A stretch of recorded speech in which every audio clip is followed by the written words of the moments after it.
Hello friends, welcome to খেল দুনিয়া। সামনেই শুরু হতে চলেছে সিএফএল। তো সিএফএল এর গ্রুপ বিন্যাস আজকের থেকে কিন্তু দিয়ে দিল আইএফএ। সেখানে দেখা যাচ্ছে মোহনবাগান এবং ইস্ট বেঙ্গল দুটো টিমই কিন্তু একই গ্রুপে পড়েছে, অর্থাৎ গ্রুপ লিগেই ডার্বি হওয়ার সম্ভাবনা। তো গত বছর আমরা দেখেছিলাম যে দুটো বড় দল তারা কিন্তু দুটো আলাদা গ্রুপে পড়েছে এবং পরে কিন্তু সুপার সিক্সের দুটো দলই ওঠে, তবে ডার্বি ম্যাচ কিন্তু সেই বছর হয়নি। এবছর কিন্তু গ্রুপ লিগেই ডার্বি হওয়ার সম্ভাবনা। টোটাল 26টা দল 13টা দল হিসেবে দুটো গ্রুপে ভাগ করেছে এবং তারপর কিন্তু সুপার সিক্স খেলা হবে। 25শে জুন থেকে কিন্তু শুরু হচ্ছে সিএফএল এবং মোহনবাগান এবং ইস্ট বেঙ্গল দুটো দলে কিন্তু নামবে জুলাইয়ের প্রথম উইক থেকে।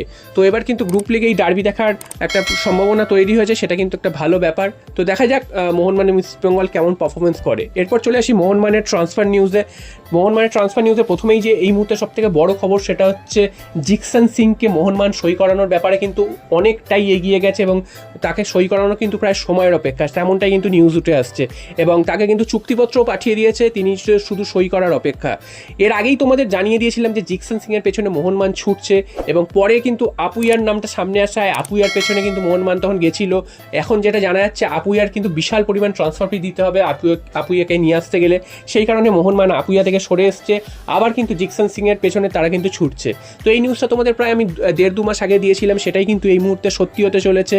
আপুইয়াকে সই করানো কিন্তু সময়ের অপেক্ষা এবং দেখা যাক আপুইয়া মোহনবাগান জার্সি পরে কি না। এবং জার্সি পরার তো তোমাদের বলেই দিলাম সময়ের অপেক্ষা, এবং সেই কনফার্মেশনটা কখন আসে অফিসিয়ালি সেটাও কিন্তু দেখার। তো একটা বড় সাইনিং হতে চলেছে ভারতীয় ফুটবলারদের ক্ষেত্রে মোহনবাগান, সেটা কিন্তু জিকসন সিংকে দিয়ে বোঝা যাচ্ছে। তো জিকসন সিং যদি মোহনবাগানে আসে সেক্ষেত্রে কিন্তু মোহনবাগানের ডিফেন্সিভ মিডফিল্ড পজিশনটা কিন্তু আরও শক্তিশালী হবে। তো দেখা যাক শেষ পর্যন্ত এই জিকসন সিংয়ের নিউজটা কবে আসে, এবং তোমরা অবশ্যই জানিও জিকসন সিংকে মোহনবাগান জার্সিতে তোমরা আদৌ দেখতে চাও কি চাও না।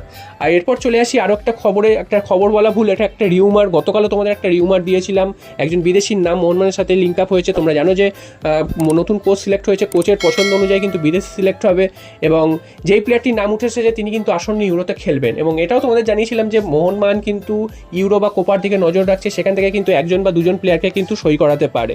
তো সেরকমই একজন প্লেয়ারের নাম এই মুহূর্তে উঠে এসেছে, তার নাম হচ্ছে জিওর্জি ভেলসিয়ানি। তো এই প্লেয়ারটি জর্জিয়ার জাতীয় দলের হয়ে খেলছেন।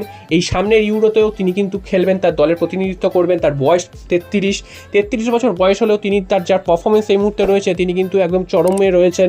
তো এইরকম প্লেয়ার তার ক্লাব কেরিয়ারও কিন্তু তিনি খুব ভালো খেলছেন এবং সেন্ট্রাল ব্যাক পজিশনে খেলেন, যেটা মোহনবাগানের এই মুহূর্তে সব থেকে বেশি প্রয়োজন, যেই পজিশনটা বা একজন ভালো শক্তিশালী ডিফেন্ডার আনা, কারণ মোহনবাগানকে কিন্তু আগামী মৌসুমে ACL2ও খেলতে হবে। তো সেই জন্য এই লেভেলের বিদেশিদেরই কিন্তু মোহনবাগানের দরকার নিয়ে আসার জন্য, এবং এই প্লেয়ারটি কিন্তু রোনাল্ডোর বিপক্ষেও খেলার অভিজ্ঞতা রয়েছে।